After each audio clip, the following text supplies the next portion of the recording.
Pakistan stock exchange में कारोबारी हफ्ते के तीसरे रोज बुध को मंदी का रुझान गालिब रहा। PSX 100 इंडेक्स में कारोबार का आगाज 500 पॉइंट्स की मंदी से हुआ। एक वक्त में 2000 पॉइंट से ज्यादा कमी देखी गई। मार्केट का इख्तिताम 1700 पॉइंट्स की कमी पर हुआ।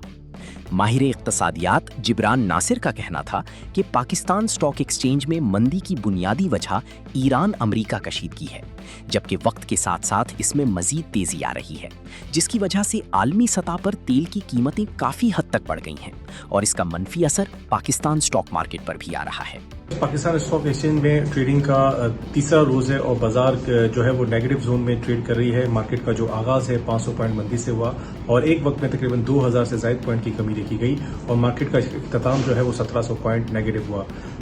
आज जो मंदी की वजह वो ईरान और अमेरिका में कशीदगी बरकरार है और मजीद इसमें तेजी आ रही है, जिसकी वजह से क्रूड ऑयल के जो प्राइसेस हैं वो इंटरनेशनली जो है वो काफी बढ़ चुके हैं और इसका इफेक्ट जो है नेगेटिव इफेक्ट जो है स्टॉक मार्केट में भी आ रहा है।